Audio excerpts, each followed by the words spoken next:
Et si, et si l'univers avait un langage secret, un genre de code géométrique qui connecterait nos pensées aux étoiles? C'est exactement ce qu'on va essayer de décoder ensemble. Regardez bien, un coquillage, une galaxie, une fleur. On retrouve les mêmes spirales, les mêmes formes partout. C'est fou, non? Alors, simple coïncidence? Le fruit du hasard? Ou est-ce que ça cache quelque chose de plus profond? Voilà notre quête du jour. On va tenter de trouver ce fameux code source de la réalité. On va aller au-delà des simples coïncidences pour plonger au cœur de la science des formes. Et attention, cette idée, elle est loin d'être nouvelle. Que ce soit dans les textes anciens ou en astrophysique moderne, on retrouve toujours cette même intuition. L'univers serait une vibration, une immense symphonie. D'ailleurs, ce n'est pas pour rien que les scientifiques parlent du Big Bang, un événement qui, à l'origine, était sonore. Ok, mais une vibration qui crée une forme. Concrètement, ça veut dire quoi? Pour bien le piger, on va commencer avec une expérience toute simple, mais super visuelle. Une expérience où le son, littéralement, va sculpter la matière sous nos yeux. Ça, c'est le principe de la cimatique. En gros, c'est l'étude de la forme du son. C'est simple. On prend du sable, un peu en vrac, on lui applique une fréquence sonore, et là, magie. Le chaos s'organise.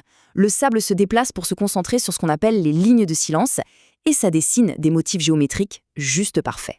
Le son devient visible, tout simplement. Ce qu'il faut retenir de ça, c'est que la vibration, c'est pas juste un truc qui bouge. Non, c'est une véritable force créatrice. Elle impose une discipline, un ordre à la matière. Et ça, c'est vraiment le cœur de ce qu'on appelle la géométrie sacrée. L'idée que certaines formes, certaines proportions sont fondamentales à la vie. Bon, on a vu pour la physique simple. Maintenant, passons à la complexité du vivant. Si le son peut dessiner des motifs dans le sable, comment la nature, elle, s'y prend pour dessiner, je sais pas moi, les taches d'un léopard ou les rayures d'un zèbre? Et la réponse vient d'Alan Turing. Oui, le même, le père de l'informatique. Il a montré que des réactions chimiques toutes bêtes, juste avec leur diffusion, suffisent à créer spontanément toute la complexité des motifs qu'on voit sur les animaux. C'est une révélation en fait. Pas besoin d'un grand architecte, l'ordre peut émerger tout seul, directement du chaos. En fait, il y a deux manières de voir ça.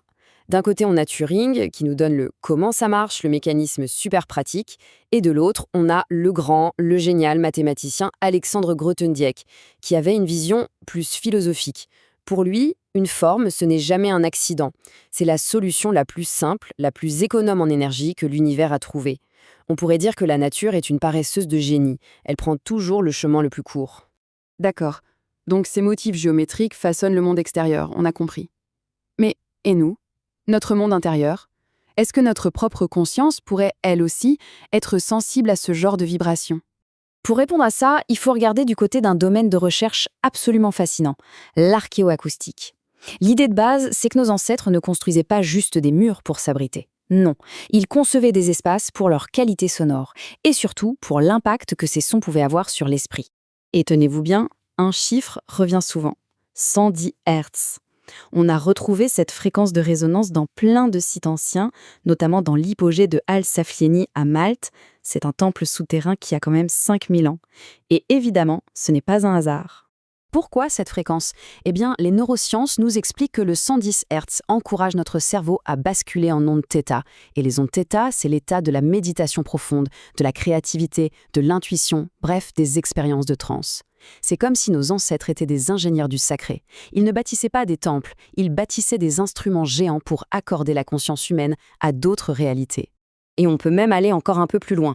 Pensez aux expériences psychédéliques. Les gens qui en prennent décrivent très souvent des visions géométriques ultra complexes.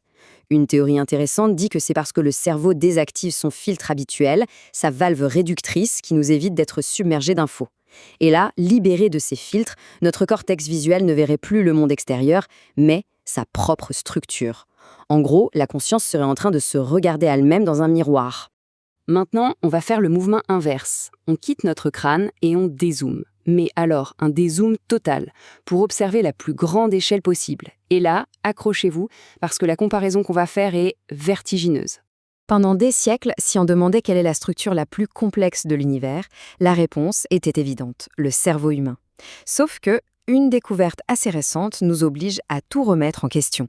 Regardez ce tableau, c'est une étude de 2020.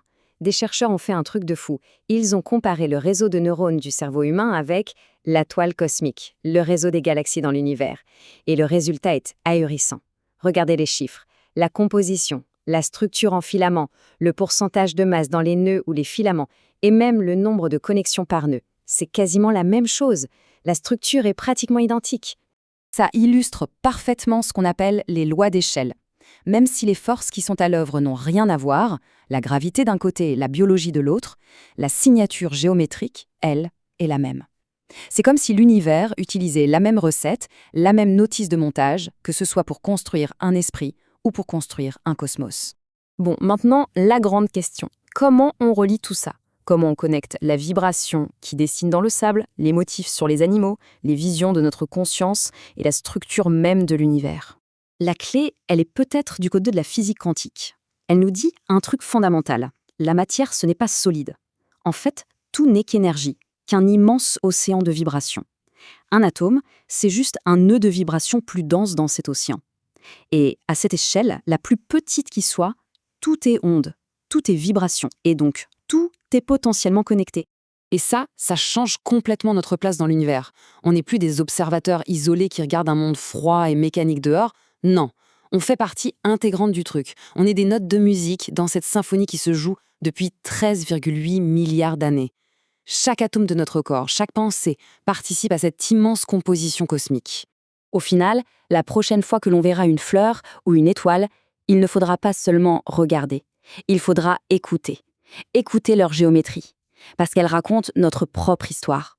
Comprendre que les motifs de notre cerveau sont les cousins de ceux des galaxies, c'est réaliser qu'on fait tous partie du même immense tissu, cohérent et absolument magnifique. Cette géométrie universelle, c'est notre histoire commune.